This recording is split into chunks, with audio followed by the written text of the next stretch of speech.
So the next thing we're going to do is we're going to start stripping this thing down. I'm going to take both of the inserts out and strip them down by themselves. Now when you're going to do this, you're going to want to follow all the recommended safety guidelines of the stripper that you're using.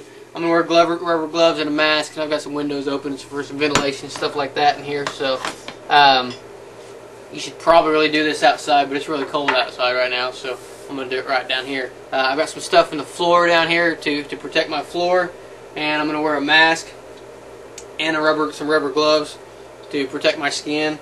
And what I'm going to be using is a product by Clean Strip. It's just called Stripper.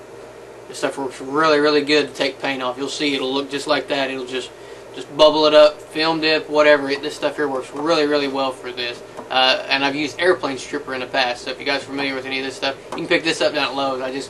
I went down there just a few minutes ago and picked this up, and I think it cost me 10 bucks for this right here, and this will do a lot of bows. So this right here, or airplane stripper, works really well. So let's get started on this thing.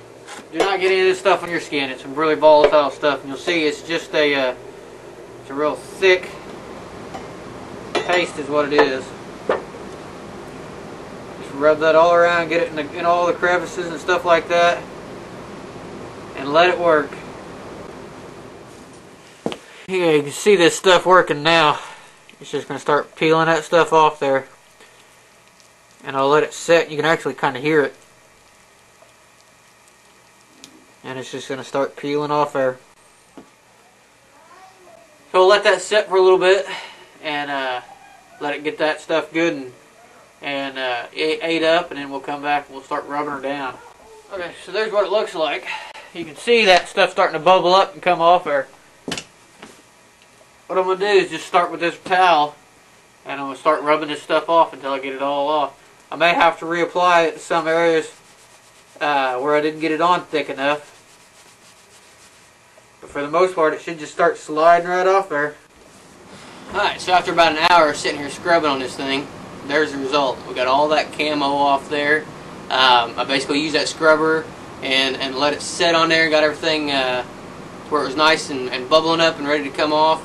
And in here I got it down in there best I could and used a toothbrush and got everything down in there scraped up. And I didn't get everything, but I'm taking this to a powder coater, and he's going to wash it real good for me. And I'm going to put a textured powder coat on there, so if there's some stuff that I didn't get, like in these cracks and crevices, it'll hide it a little bit, make it look natural. So that's our next step, is to take this thing out to the powder coater. He's going to turn it around for me in about a day and a half, and we'll go from there, and we'll have this thing back, and we'll start putting it back together. Now, if you're sending this to a powder coater or somebody of your own, you may ask them about your holes, because you want to try to avoid getting powder coat down in your holes, your bolt holes, if you can. So be sure to contact that person and ask them, and if they don't, be sure to just run some old junk bolts that you got around the house in there to cover those up.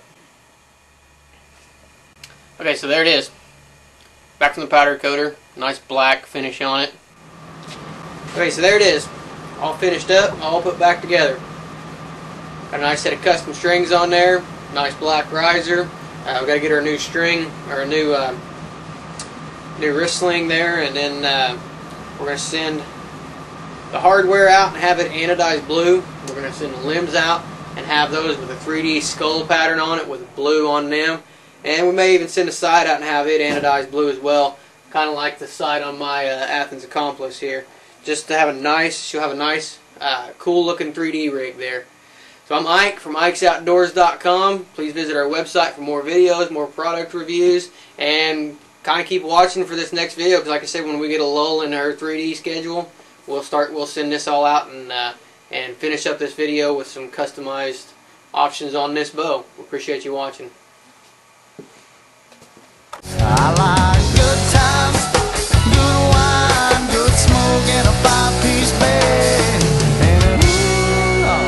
I can't help it.